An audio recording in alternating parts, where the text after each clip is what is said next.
বিকেলবেলায় আম্মু গিয়েছিল একটু বাজার করতে, ঘরে বাজার নেই, বাজার শেষ হয়ে গেছে। আব্বু তো যখন এসেছিল তখন বাজার করে দিয়ে গিয়েছিল, যেহেতু এখন আমরা আছি তাই বাজারটা একটু বেশিই লাগে। তো তা যাওয়ার সময় তার নাতি নাতনি দুজনে বলেছিল যে মিষ্টি পেয়ারা আর মিষ্টি বড়ই খাবে।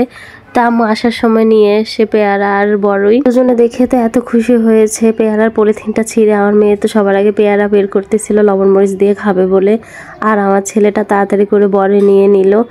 আর এখানে বাজার থেকে এনেছে টমেটো, আলু, ফুলকপি, সাথে লাল শাক ছিল, আর ঘরে আটাও শেষ হয়ে গিয়েছিল। তো আমার আম্মু বাজার থেকে নিয়ে এসেছে। ঘরের ভিতর যদি কোনো পুরুষ না থাকে তাহলে কিন্তু অনেক কষ্ট হয়, মহিলা মানুষ বাজারে যাওয়া লাগে, আর বাজার করতে গেলে খুবই কষ্ট লাগে, কারণ ওখানে অনেক মানুষ থাকে, অনেক পুরুষ থাকে। আর যেহেতু গ্রাম দেশ তো অনেকে পছন্দও করে না মহিলা মানুষ বাজারে যাওয়া। তো আব্বু যখন ঢাকা থেকে আসে তখন তো অনেক বাজার একসাথে করে দিয়ে যায়, তবুও দেখা গেছে টুকটাক বাজার লাগে, সব কিছু তো আর একত্রে নিয়ে দিতে পারে না, কারণ দেখা গেছে সবজি যদি অনেকগুলো নিয়ে দেয় পচে যায়। আর আমার আম্মু যেহেতু একলা থাকে, এখন তো আমরা আছি বা আমার ছোটো ভাইয়ের বউরা আছে, এজন্য হয়তো বা সবজি একটু বেশি লাগে। তো এটা হচ্ছে এর পরের দিন সকালবেলা ঘুম থেকে উঠে, ওই দিন অনেক কুয়াশা ছিল। এই ভিডিওগুলো কিন্তু আরও কয়েকদিন আগের, এই জন্য বলতেছি যে ওই দিন অনেক কুয়াশা ছিল, এখন তো আর কুয়াশা নেই, সকালবেলা অনেক রোদ থাকে। তো সকালবেলা ঘুম থেকে উঠে দেখি আম্মু পরোটা বানিয়েছে, আর আমার জন্য দুটো তেল ছাড়া পরোটা বানিয়েছে, কারণ আমি পরোটা বানালে তেল ছাড়াই বেশিরভাগ খেয়ে থাকি, বেশিরভাগ তো পরোটা খেতেই যায় না। তো আম্মু যখন ভাজে আমার জন্য দুটো তেল ছাড়াই ভেজে নেয়, আর সবার জন্য তেল দিয়ে ভাজে। পরোটাগুলো তো উল্টে আমি দেখছিলাম যে আমার তেল ছাড়া পরোটা আবার কেউ খেয়ে ফেলছে নাকি, তাই আমি বেছে আমার দুটো পরোটা আমি আগে আলাদা করে নিয়েছি। সকালে নাস্তার পর তো একদম চলে আসলাম ডাইরেক্ট দুপুরের খাবারের মেনুতে। দুপুরে তো ওই যে এর আগের দিন বললাম লাল শাক নিয়ে এসেছে আমার আম্মু বাজার থেকে, তো দুপুরবেলায় লাল শাক ভাজি দিয়ে ভাত খাচ্ছিলাম আর একটু ভিডিও নিচ্ছিলাম আমি আপনাদের সাথে শেয়ার করব বলে। এখানে তো তেলাপিয়া মাছ দিয়ে পালং শাক রান্না করেছিল, তো আমি শাক একটু নিয়েছিলাম, আর যেহেতু প্রথমে লাল শাক খেয়েছিলাম তাই ভালো লাগছিল না, মাছটা দিয়ে ভাতটুকু খেয়ে ফেলেছিলাম।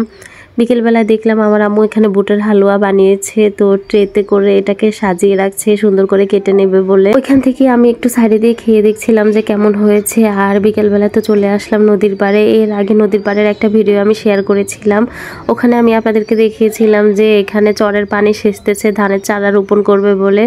তো আজকে তো এসে দেখি যে ধানের চারাও রোপণ হয়ে গেছে, কি সুন্দর ধানের চারাও বুনেছে। আর এক পাশে যে পানি ছিল ওই পাশেও এখন পানি সেচতেছে, এই ঠিক একইভাবে ধানের চারা রোপণ করবে বলে। এটাকে এখানে চর বলা হয়, আমাদের খণ্ড খণ্ড ভাগে নদীগুলা, তো এখানে চরেই বলে।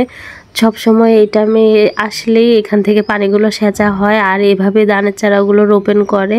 এর আগে তো ভিডিওতে দেখিয়েছিলাম যে এখানে যখন পানি সেচেছিল তখন কিভাবে সবাই মাছ ধরেছিল, আর আমরা তো এসেছিলাম মাছ কিনতে, কিন্তু মাছ কিনতেও পারিনি আমরা, সবাই আগে থেকে মাছ ধরে নিয়ে চলে গিয়েছিল বাজারে বিক্রি করার জন্য, আমরা তো ভাগে পাইনি। আর যারা মাছ ধরেছে তারা কিন্তু প্রচুর মাছ পেয়েছে।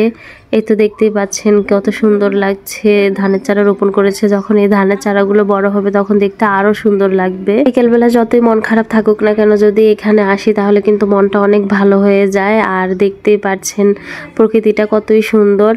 তো ওখান থেকে এসেছিলাম সন্ধ্যার পর, আমার কাকা আমাদেরকে ডাক দিয়েছিল ঘর থেকে আসার জন্য। তো এসে দেখি দাদির এখানে মুড়ি বানানো হয়েছে, সবাই মিলে কি সুন্দর মুড়ি খাচ্ছে। তা আমি, আমার আম্মু, এমনকি আমার ছেলেমেয়েরা আমরা সবাই চলে এসেছি এখানে একসাথে মুড়ি খাওয়ার জন্য।